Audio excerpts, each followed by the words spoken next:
In this video I'm going to be talking about whether you plan your internet marketing activities or whether it just kind of happens depending on what mood you're in.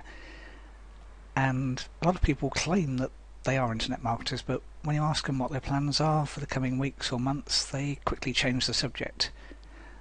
To them, the thought of planning what they do, whether it's an overall game plan or the nitty-gritty detail or anywhere in between really, just fills them with horror, so in practice they just don't do it.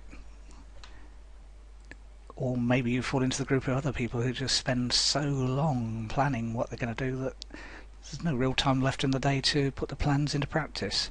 So you spend maybe 7 or 8 hours out of an 8-hour day planning and then think, I'll do it tomorrow, and then tomorrow you start planning again. So you end up with a beautifully detailed plan that could be turned into a coffee table book, but absolutely nothing to show for it. People like that are often called dreamers. And we all fall into that trap occasionally, but the trick is not to do it too often. And the ideal is really to be somewhere between those two extremes, between having a fantastically detailed plan that you never get time to put into practice, or spending enough time on your plan to actually help your plan become a reality. Much better. And the best way is to start with your big goal. Work from the top down, basically. Your big goal is usually something you'd like to achieve in something between the next 1 to 5 years. If it goes much beyond that, set yourself an interim goal that can be achieved in something like 1 to 5 years. Otherwise, you run a really, really big risk that your goal is so far in the future, it just never seems to get any closer. Like that spot on the horizon, and you just run the risk of ending up ignoring it completely. The other thing is your big goal should excite you, because if it doesn't, why are you aiming for it?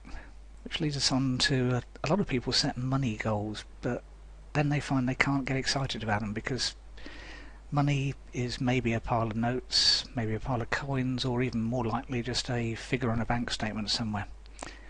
And it's a means to an end. It's what you'll be doing with that money that becomes a lot more exciting than just having that pile of notes waiting to spend it on. Think about it.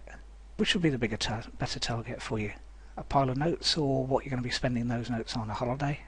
A new toy, which could be an iPhone, or a gadget, or whatever else, shoes, whatever is your, your retail therapy of choice. Or it could be a romantic meal out, whatever. But almost certainly out of those, the pile of notes evoke the least reaction. It's the what you're going to do with it. That's your goal. Once you've got your big goal, break it down into smaller steps, because pretty much by definition a big goal can't be achieved in one step. Because if it can, it's not really a big goal, is it? If you just do it and an hour later it's there, that's not a big goal. So if that's your idea, sorry, but you're going to need to go back to the drawing board.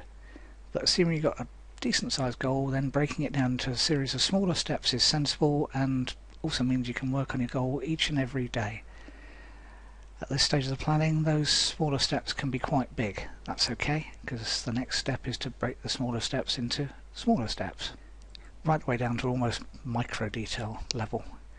So for instance, in internet marketing, your big goal might be making more money from your lists so you can truly live the internet lifestyle and run your business from a beach in the Far East, or wherever it happens to be that takes your fancy.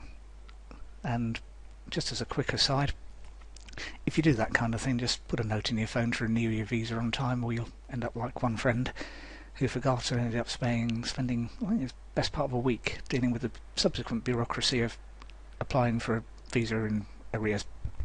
Nice problem to have, but one that you'd rather not have. And the smaller goal could be that you'll compose and send an email each day to your list. And the aim of that could be educating and selling them things. A mixture of the two works quite well. And, lots of other little things. Whatever makes up the smaller steps towards your big goal. Then once you've decided it's going to be, let's stick with the emails, then you've decided you're going to send an email out, and fine-tuning for that could be a list of the subjects you're probably going to cover in the next 30, 60, 90 days, whatever.